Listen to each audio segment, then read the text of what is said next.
Olha só, pessoal, que notícia pitoresca, né? Um pouco estranha. Vocês vão entender por que essa notícia é estranha. Tô lendo aqui no site da Folha de São Paulo, a própria Folha está achando a coisa esquisita também, um dado que parece não bater, que trata aqui da renda do trabalho dos brasileiros, né? O montante da renda acumulada no ano de 2023, a maior alta desde a estreia do Plano Real, um aumento de 11,7% em 2023, né? E eles tratam a coisa aqui como passível de não ser sustentável no longo prazo. Olha só, para a Folha de São Paulo chegar nesse ponto, a coisa é bastante curiosa, né? E você já vai tirar suas próprias conclusões a respeito desse tema, porque eu vou mostrar a foto que ilustra esse artigo aqui e você vai achar muito esquisita a foto de um artigo que trata da renda do trabalho dos brasileiros, né? Então vamos ver esse tema, ver por que esses números são bem esquisitos e por que eles são até preocupantes de uma certa maneira, né? Mas antes, não se esqueça, deixe o seu like, o seu comentário neste vídeo, se inscreva no meu canal se você ainda não for inscrito, considere se tornar membro patrocinador do meu trabalho com valores a partir de R$ 1,99 por mês. Você me ajuda bastante dessa forma, pode ter certeza disso, né? Então, vou te mostrar aqui a foto que ilustra essa notícia, né? Tá aqui, programa Bolsa Família, né? E certamente, a essa altura do campeonato, você já está se perguntando, mas o que diabos um programa assistencialista para pessoas que não têm renda está fazendo aqui numa notícia que fala da renda do trabalho dos brasileiros, né? Pois é, números bastante enganosos, sem dúvidas, alicerçados em políticas assistencialistas e também em aumento dos gastos públicos, o que é uma grande tragédia, né? Então, esse aqui é o maior salto desde o Plano Real. Fica difícil a gente mensurar qualquer coisa antes do Plano Real, porque, conforme eles pontuam aqui, teve inflação que chegou a 5.000%, né? 4.900% em 12 meses. Não dá para você comparar nada num cenário desse tipo aí, né? Então, o passado brasileiro, principalmente aí dos anos 80 até 1994, meados de 94, simplesmente não tem informações fidedignas para a gente comparar. Então, a gente compara da metade de 94 aí para frente, né? E de fato, esse aqui é o maior valor, né?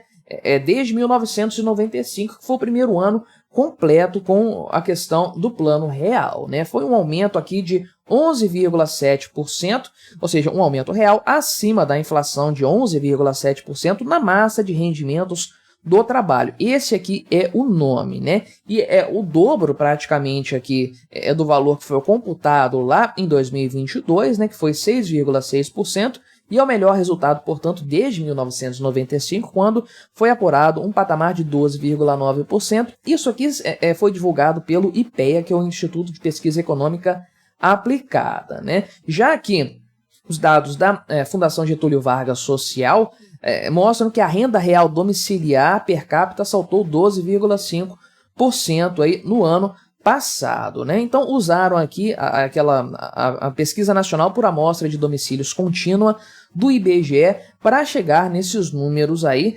Pode ver que não é uma diferença tão grande assim de um para o outro, variam um pouco os critérios, né, o tipo de resultado mensurado, mas de forma geral estamos falando de um crescimento da renda superior a 10% em 2023, um ano que teve um crescimento do PIB, e aí a coisa fica esquisita, né, de 2,9%. Como que o PIB cresce isso aqui, esse patamar, menos de 3%, e a renda do trabalho cresce mais de 10%? Pois é, os números parecem não causar, sem dúvidas, né? E de fato aqui tem vários pontos que são colocados aqui em questão para mensurar como que se chegou a esse valor aí e tudo mais, né? Teve a questão da inflação, foi considerada, mas a verdade é a seguinte, né? O que eles estão pontuando, qual que é o grande fator que levou a esse aumento da renda de forma geral. Isso aqui é uma renda média, tá? Importante frisar, ou seja, tem toda a renda ali calculada, oferida, dividida pela quantidade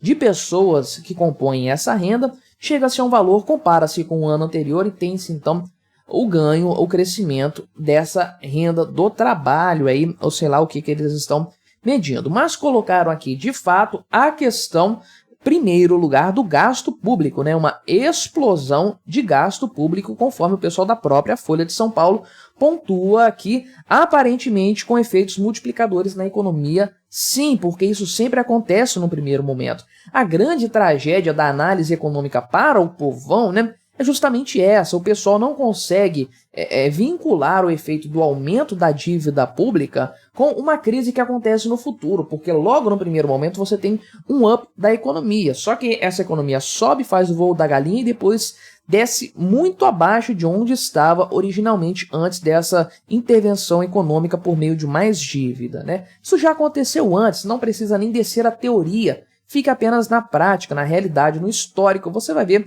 que a coisa realmente segue esse padrão aí, né? Então, a grande dúvida que o pessoal levanta é se essa renda maior no final de 2023 vai continuar crescendo ou vai se manter no mesmo patamar, pelo menos aí, porque boa parte dessa renda dependeu de dinheiro estatal, de mais déficit e do aumento da dívida pública. Obviamente, isso aqui não é sustentável, né? O pessoal da Folha, claro, não vai bater no Lula gratuitamente, ou pelo menos não vai só bater no Lula. Colocaram o Bolsonaro aqui nesse balaio, né?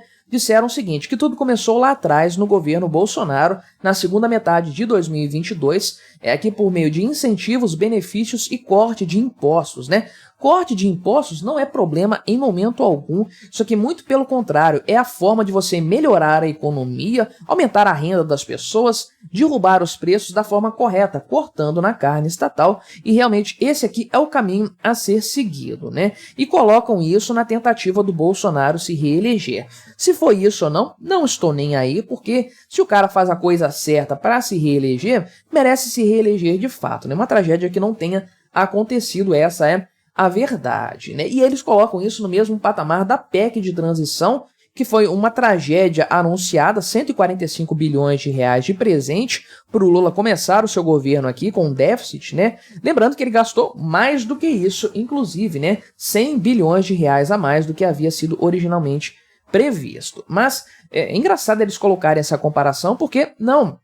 Olha só, beleza, Bolsonaro aqui derramou incentivos, criou benefícios, cortou impostos e teve superávit. Então, o importante é o resultado final. Não é tanto o que é feito, mas um número que é apresentado lá no final das contas, né? Se é um número positivo, ótimo, o cara fez certo. Não dá para comparar com o Lula, então, que entregou o pior superávit da história, excetuando-se 2020, que foi o ano da pandemia. São duas situações completamente distintas, né, o Folha de São Paulo? Vamos parar de forçar a barra, por favor, né? Mas aí, além do gasto estatal, portanto, o pessoal aqui da Folha de São Paulo pontua a questão do aumento do salário mínimo acima da inflação, o que é sempre um problema, né?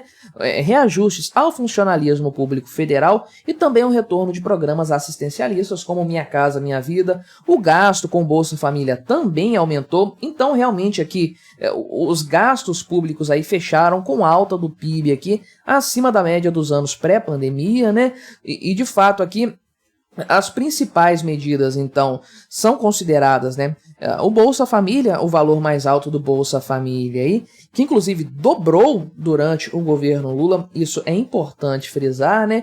E a coisa avançou assim de uma coisa absurdamente, né? É uma coisa, não tenho nem palavras para descrever aí, né? Então, a quantidade aqui de gastos com Bolsa Família triplicou de 2020 para cá, né? E esse ano aqui vão ser 170 bilhões de reais destinados a esse programa de fato, né? E aí o governo vai dar também incentivos fiscais para empresas, enfim, tem vários pontos aqui que são considerados de fato aí, né?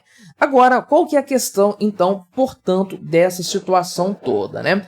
Isso aqui causou um evento aí, um efeito de crescimento da renda? Provavelmente causou sim. Isso é sustentável? Não, não é sustentável. Isso já foi visto no passado, né? O que acontece aqui nesse tipo de cenário é que você tem um benefício econômico imediato por conta de um gasto público exagerado e você tem em contrapartida, no médio e no longo prazo, uma retração econômica que tira das pessoas a sua capacidade de gastar dinheiro de uma forma assim suficiente, né? Você tira o poder aquisitivo dos indivíduos. Isso já aconteceu antes, isso vai acontecer novamente. Então, quando você pega os dados consolidados do crescimento da economia e do crescimento da renda, você vê que isso aí não está batendo, esses números não estão batendo.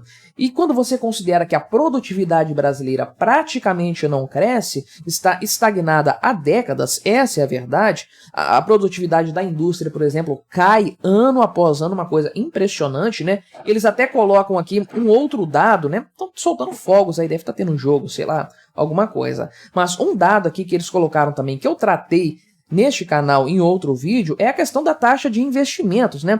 Essa taxa está muito baixa, 16,5%, que é insuficiente, em muitos casos, para cobrir a depreciação do parque industrial brasileiro. Então, isso aqui teria que estar na faixa de 22% para o Brasil ter um crescimento sustentável na faixa de 3% do PIB. Ou seja, né, em outras palavras, a produtividade não está crescendo. Como que a renda está crescendo, então? Como que as duas coisas podem coexistir? Se você incluir nessa equação o gasto público, o gasto estatal, bem, você chega na resposta então. Só que o gasto estatal nada mais é do que o governo injetando dinheiro na economia. Já expliquei isso, sempre aproveito para falar desse tema. Esse excedente de dívida pública, né, que no ano passado a dívida pública aumentou quase R$1 trilhão. Você acha que o Itaú tem dinheiro, tem isso tudo para emprestar para o governo? Você acha lá que, sei lá, o Santander, o Bradesco, tem dinheiro para emprestar para o governo brasileiro nesse montante? Esse dinheiro vem do Banco Central, que compra a dívida pública brasileira e imprime dinheiro do nada, entrega nas mãos do governo, e esse dinheiro acaba circulando na economia. Ou seja, o que o Lula está fazendo é gerando inflação, uma inflação que vai ser sentida lá na frente, vai demorar para isso acontecer um pouco ainda, mas isso é inevitável. Lula está gerando inflação para aumentar artificialmente a renda e ter dados positivos para apresentar. Mas sabe o que acontece? Ninguém está caindo mais nessa história. Todo mundo está somando 2 mais 2 e está chegando à conclusão de que tem algo muito errado na economia brasileira e nós vamos descobrir o preço dessa farra, infelizmente, muito em breve. Mas e o que você achou desses números, desses dados? Colabore com o nosso debate, deixe o seu comentário. Se inscreva no meu canal se você ainda não for inscrito e até a próxima.